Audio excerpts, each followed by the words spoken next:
Devon Larratt versus Denis Cyplenkov super match महामुकाबला अब समाप्त हो चुका है।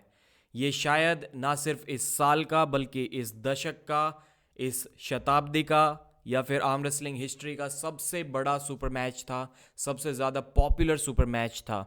और इस मैच को डेवन लेरेट ने 3-0 या फिर अंत में कहा जाए तो 5-0 से जीत लिया, क्योंकि डेनिस ने आखिरी 2 राउंड में खेलना भी ज़रूरी नहीं समझा।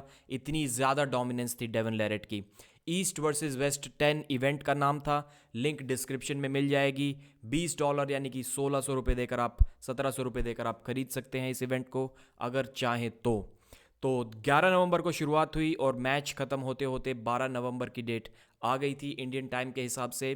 2018 में डेनिस ने डेवन को 6-0 से बड़ी ही बेरहमी से हराया था। बहुत डोमिनेंट विन थी। तब से या फिर उससे भी पहले से डेवन के दिमाग में था कि एक राइट हैंडेड मैच किया जाए, वहाँ पर मेरे चांसेस बेटर हैं। और अब 2023 की बात करें तो डेनिस अपने शायद काफ़ी लो फॉर्म में थे। उनका बॉडी वेट भी 130 किलो था, पहले वो 140-42 किलो तक के होते थे। मसल मास भी कम था अभी। लेकिन डेवन लेरेट अपनी बेस्ट शेप में थे। 48 साल उम्र है डेवन की और बंदा अभी पीक फॉर्म में है। बहुत मुश्किल है ये बात इमेजिन करनी। ये रिटायरमेंट एज होती है सारे ही एथलीट्स की, इससे भी काफ़ी पहले। लेकिन डेवन काफ़ी स्ट्रांग है। तो मैच स्टार्ट हुआ, पहले राउंड में स्ट्रैप्स में गए। डेवन ने लगभग पिन कर दिया था बिना स्ट्रैप्स के ही।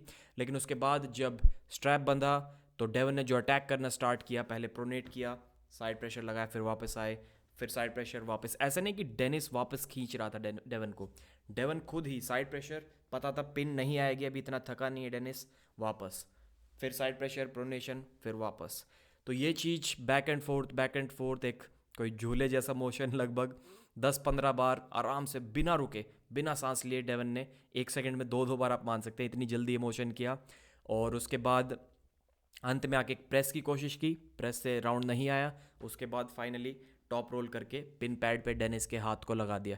डेनिस बेचारा बस यहाँ पे इस पोजीशन में था, ऐसे ऐसे होता रहा, ऐसे ऐसे, चेहरे पे कोई एक्सप्रेशन नहीं, जैसे कभी भी नहीं होते डेनिस के। और कुछ करने का मौका ही नहीं मिला यार। सिर्फ डेवन ही कर रहा था जो भी करना था। ही न्यू व्हाट टू डू, से जो करना था वो कर रहा था। लेकिन डेनिस बस ये था कि भाई थक जाए तो मुझे बता देना लेकिन कभी नहीं थका डेवन, पहला राउंड जीत गया। दूसरे में फ्लैश पिन, थोड़ी सी कपिंग ऐड की, side pressure, pronation, flash pin कर दिया बिना स्ट्रैप्स के डेनिस सिप्लिनकॉव को। कितनी बड़ी बात है। हालांकि डेनिस का वेट कम ज़रूर था, लेकिन डेवन से अभी भी काफ़ी ज़्यादा था, कम से कम 10 किलो का डिफरेंस था दोनों के वेट में। तो ये नहीं कह सकते कि भाई डेनिस तो साइज़ में बहुत कम था। 120 वर्सेस 130 था अभी भी गैप था दोनों के बीच में। तो तीसरे राउंड की शुरुआत हुई, एक बार फिर से स्ट्रैप में गए किसी तरह, और फिर से सेम बिल्कुल एग्जैक्ट पहले राउंड जैसा। इस बार डेनिस ने क्या कोशिश की, जब डेवन वापस आया थोड़ी देर बाद तो फ्लॉप प्रेस करने की कोशिश की। टाइमिंग काफ़ी ख़राब थी। डेवन ने वापस हिट किया, लगभग पिन पैड पर हाथ टच हो गया। तो डेनिस को भी लगा शायद हाथ टच हो गया, इसलिए उसने छोड़ दिया पुल करना, वो खड़ा हो गया। डेवन ने हाथ ऊपर किया और उसके हाथ को बड़ी तेज़ पटक कर मारा एकदम पिन पैड के ऊपर। और वो करते करते डेवन की एल्बो उठ गई। सेलिब्रेशन हो गया था, विनर अनाउंस हो गया था, बट रेफरी ने बोला कि एल्बो फाउल था तो रीस्टार्ट करो। रीस्टार्ट में एक बार फिर से डेनिस उसी पोजीशन में कोशिश की, नहीं कर पाया। किंग्स मूव डेनिस हमेशा लगाता था डेव चेफी के खिलाफ, आंड्रे पुष्कर के खिलाफ। इस मैच में वो किंग्स मूव कहीं भी देखने को नहीं मिली। ये थोड़ी अनफॉर्चुनेट सिचुएशन थी, शायद देखने को मिल सकती थी तो मे भी मैच रुक जाता। पहले ही राउंड में डेनिस का हाथ इतना पंप हो गया कि पूरे मैच में वो बस अपने हाथ को ही देखता रहा कि यार अब ये सुन हो गया, इसे कैसे वापस लाऊं। और जबकि इंड्योरेंस की ही ट्रेनिंग की थी, डेनिस ने बोला था कि सबसे ज़्यादा ट्रेनिंग मैंने इंड्योरेंस की और स्टेमिना की है, लेकिन फिर भी डेवन के साथ वो काम नहीं आया, क्योंकि आपके ओपोनेंट का भी अगर stamina top of the food chain है, टॉप ऑफ द वर्ल्ड है, और अगर आपकी स्ट्रेंथ उससे 2-4% भी कम है, तो वो इंड्योरेंस और स्टेमिना का गैप भी बहुत ज़्यादा बढ़ा हुआ दिखेगा।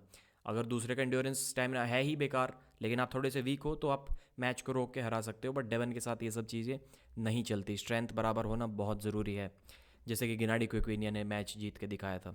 बट डेनिस वो नहीं कर पाया, काफ़ी अनफॉर्चुनेट सिचुएशन थी। डेनिस के लिए काफ़ी दुखी नज़र आ रहे थे वो। लेकिन अब पता नहीं कम बैक कर पाएंगे या नहीं। बाद में तो बोला कि मुझे नहीं लगता कि मैं इस लेवल के डेवन को हराने के लिए तैयार हूँ या आगे भी हो पाऊँगा।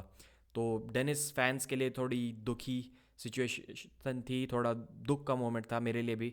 मैं चाह रहा था कि डेनिस कम बैक करे, लेवान के साथ खेले, बट शायद लेवल ऊपर बढ़ चुका है। और डेनिस ने खुद कहा था मैच से पहले कि उनकी शेप जो है वो लगभग 85-90% ही है टॉप से, अपनी पुरानी पीक शेप से। तो लग रहा था कि इस मैच में 5-7% और ज़्यादा स्ट्रेंथ होती तो शायद रोक सकते थे, शायद कुछ कर सकते थे, बट डेवन का जो स्ट्रेंथ थी, जो स्टैमिना था, वो बहुत ज़्यादा था, कोई भी कंपटीशन नहीं। तो वीडियो देखने के लिए, न्यूज़ देखने के लिए धन्यवाद। लाइक करना, सब्सक्राइब करना, और फिर मिलूँगा आपसे जल्दी।